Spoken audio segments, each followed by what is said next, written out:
Good morning, dear students. Welcome to the Assamese class once again. Tomorrow reader book khon loi pelai ready hua. All of you get ready with your reader book and keep your copy also ready with you. Today's date is 22nd. So you write down the date in your copy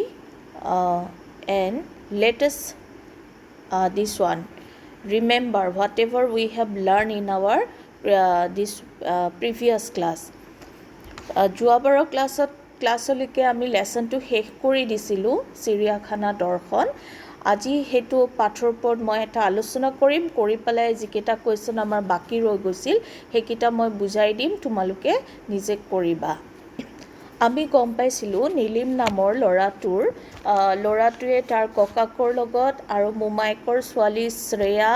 আৰু তাৰ ওচৰৰ চুবুৰীয়া friend মোহনা আৰু বিবেকৰ লগত চিৰিয়াখানা চাবলৈ গৈছিলে চিৰিয়াখানাত সিহঁতে বহুত ধৰণৰ জীৱ-জন্তু পশু-পক্ষী দেখা পাইছিলে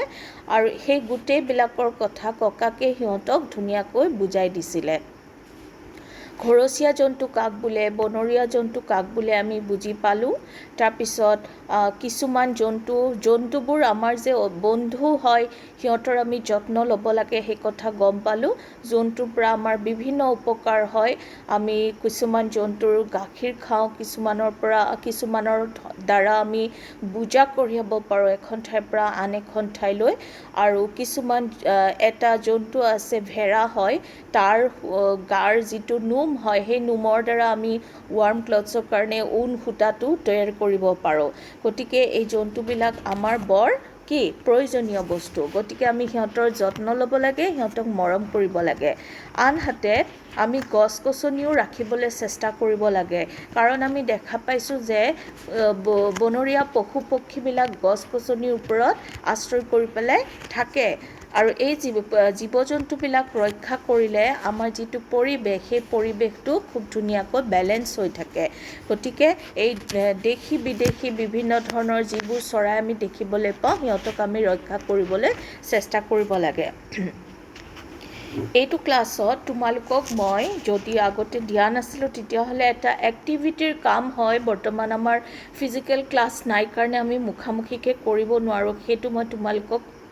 ঘৰতে কৰিব দি দিওঁ যদি দিছোঁ তেতিয়াহ'লে ছেকেণ্ড টাইম নকৰিবা আৰু নাই দিয়া যদি যিহেতু আজি আমাৰ চিৰিয়াখানা দৰ্শন লেসনটো ফিনিছ হ'ব সেইকাৰণে মই কৈ দিলোঁ তোমালোকে যিকোনো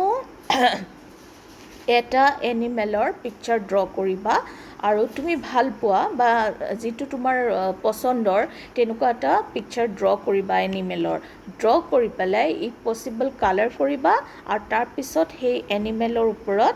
10 লাইন তোমালোকে 10 শাৰী 10 লাইনছ ভাল কথা useful 10 lines is minimum if you can write more then that then it is very nice তেতিয়াহ'লে তোমালোকে 10 লাইনৰ বেছি লিখিবা 5 মাৰ্কছৰ এটা এক্টিভিটি সেইটো এক্টিভিটি ৱৰ্ক হয় ফিজিকেল ক্লাছ চলি থকা হ'লে ক্লাছত কৰালোঁ হয় এতিয়া যিহেতু আমি নোৱাৰোঁ সেইকাৰণে সেইটো তোমালোকক মই লেজাৰ টাইমত কৰিব দিছোঁ কিন্তু কপিত কৰিবা ক্লাছ ৱৰ্ক কপিখনতে আছামিজৰ কপিখনতে কৰিবা সেইটো এতিয়া আমাৰ দুটা কুৱেশ্যন কৰিবলৈ বাকী আছিলে ফাৰ্ষ্টটো হৈছে 1 নম্বৰটো হেতুত আছিলে ঘৰচীয়া জন্তু বুলি কোনবোৰ জন্তুক কোৱা হয় আমি লেসনত পাইছোঁৱে আমাৰ আশে-পাশে থকা যিবোৰ জন্তু আমি ঘৰত পোহ বনাব পাৰোঁ আমাৰ লগত ৰাখি সেইবোৰকে পোহনীয়া বা ঘৰচীয়া জন্তু বোলে তাৰপিছত কৈছে নীলিমক চিৰিয়াখানালৈ যাবলৈ কোনে কৈছিল নীলিমক চিৰিয়াখানালৈ যাবলৈ আইতাকে কৈছিলে ভালুকৰ বিষয়ে ককাকে কি বুলি ক'লে ইয়াত গোটেই কথাখিনি ধুনীয়াকৈ কোটেশ্যনৰ ভিতৰত দিয়া আছে তোমালোকে কোটেশ্যনটো মাৰ্কটো উঠাই পেলাই তেতিয়া ইনডাইৰেক্ট স্পিচত কেনেকৈ লিখিব লাগিব ভালুকৰ বিষয়ে ককাকে ক'লে ডেছ এডাল দিবা বা জে ৱৰ্ডটো লিখি ডেছ এডাল দিবা তাৰপিছত ভালুক বনৰীয়া জন্তু যদিও কিছুমান মানুহে ইহঁতক পোহে আৰু পইচা ঘটিবলৈ ব্যৱহাৰ কৰে পিছে মনেহে কাৰণ এইবোৰ আইন বিৰুদ্ধ পুলিচে দেখিলে ধৰি লৈ যাব এই কামবিলাক মনে কৰে গতিকে এনসাৰটো তেনেকৈ লিখিব লাগিব নেক্সট কুৱেশ্যনটো হৈছে শ্ৰেয়াই কিহলৈ ভয় কৰিছিল তাৰ আনসাৰ হ'ব শ্ৰেয়াই সিংহৰ গোজৰণিলৈ ভয় কৰিছিল you have to write don't write গোজৰলৈ ভয় কৰিছিল it will be wrong then you have to write গোজৰণিলৈ ভয় কৰিছিল জন্তু আমাৰ কি কামত আহে মই তোমালোকক ক্লাছত বুজাওঁতে কৈছিলোঁৱেই যে জন্তুবোৰ আমাৰ বিভিন্ন কামত আহে ইয়াতে লেচনত নাথাকা তোমাৰ নিজৰ কনচেপ্টৰ পৰাও লিখিব পাৰা এটা কথা কুকুৰে আমাৰ ঘৰ পহৰা দিয়ে কুকুৰ বৰ প্ৰভুভক্ত আমি ঘৰত নাথাকিলে চোৰটোৰ আহাত ই বাধা দিয়ে সেইটো এটা পইণ্ট আছে তোমালোকৰ নিজৰ ফালৰ পৰা লিখিবৰ কাৰণে তাৰপিছত লেচনত দিয়া মতে জন্তুবোৰ আমাৰ বহুত কামত আহে কিছুমান বুজা কঢ়িয়াবৰ বাবে ব্যৱহাৰ কৰা হয় যেনে কি ঘোঁৰা গাধ এইবিলাক আমি বুজা কঢ়িয়াবৰ কাৰণে উট এইবিলাক বুজা কঢ়িয়াবৰ কাৰণে ব্যৱহাৰ কৰোঁ তাৰ পাছত গাই মহ ছাগলী আদিৰ পৰা মানুহে গাখীৰ পায় আৰু ভেড়াৰ নোমৰ পৰা ঊণ তৈয়াৰ কৰিব পাৰোঁ এনেকৈ এই জীৱবিলাক মানুহৰ জন্তুবোৰ মানুহৰ কামত আহে জন্তু ৰখা গঁৰালবোৰ কেনেকুৱা জন্তু ৰখা গঁৰালবোৰ আহল বহল আৰু ভিতৰত বহুত মুকলি ঠাই এনেকৈ আনসাৰ লিখিব লাগিব তাৰপিছত আমাৰ নেক্সট কুৱেশ্যনটো বাকী আছিলে কুৱেশ্যন নম্বৰ 4 ভাবি লৈ কোৱা আমি কোনবোৰ জন্তুৰ গাখীৰ খাওঁ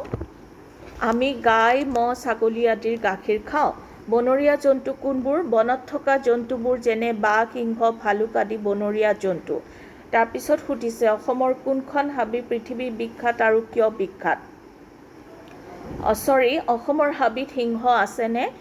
your answer will be অসমৰ হাবিত সিংহ নাই তাৰপিছত কুৱেশ্যনটো অসমৰ কোনখন হাবি পৃথিৱীৰ বিখ্যাত আৰু কিয় বিখ্যাত অসমৰ কাজিৰঙা অভয়াৰণ্য পৃথিৱীৰ বিখ্যাত ইয়াত থকা এশিঙীয়া গঁড়ৰ বাবে that will be the answer এতিয়া লাষ্ট কুৱেশ্যনটো দিছে তুমি কোনবোৰ পশু পক্ষী আটাইতকৈ বেছি ভাল পোৱা হেতুটো মই সবৰ কাৰণে লিখি দিব নোৱাৰো কাৰণ তোমালোকে সবে বেলেগ বেলেগ জীৱ-জন্তু ভাল পোৱা সাগে পশু পক্ষী এই কাৰণে তুমি নিজে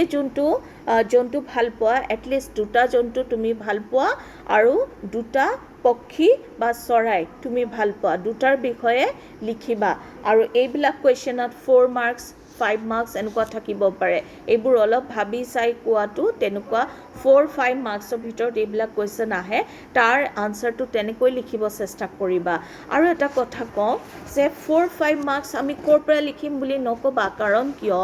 চেপ্টাৰটোত লিমিটেড আনসাৰ থাকিব তোমালোকে চেপ্টাৰটোৰ পৰা কি শিকিলা নিজৰ নলেজ যে বাঢ়িছে আৰু তোমাৰ যে নিজৰো কিছুমান আছে নলেজ তাৰ পৰাও আনসাৰ লিখিব পাৰি আমি লিটাৰেচাৰৰ আনসাৰবোৰ আমি তেনেকৈ লিখিব লাগে লিটাৰেচাৰত আৰু এটা কথা একেটা কুৱেশ্যন আমি 1 বা 2 মাৰ্কৰ কাৰণেও লিখিব পাৰোঁ আনসাৰ ওলাই আমাৰ আকৌ 4 বা 5 মাৰ্কসৰ কাৰণেও আমি লিখিব পাৰোঁ ইলাবৰেট কৰি গতিকে এই কথাবিলাক মনত ৰাখিব লাগিব লিটাৰেচাৰ পঢ়োতে গতিকে মই আজি তোমালোকক এইখিনিয়ে শিকালো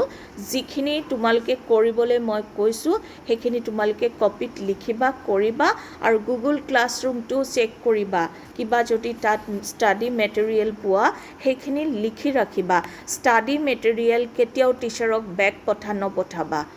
কেতিয়াও নপঠাবা that will be a problem for us only because আমি দিয়া বস্তুটো কাৰেক্টলি লিখিব চেষ্টা কৰিবা হেণ্ডৰাইটিং নোটছ যদি তাত যায় হেণ্ডৰাইটিঙে হ'ব ডেফিনেটলি তেতিয়াহ'লে যদি কিবা বুজি নোপোৱা কথা আছে পইণ্ট আউট কৰি ৰাখিবা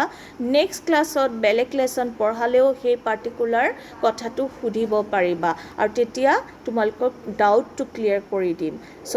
আজি ক্লাছটো ইমানে thank you all for attending the class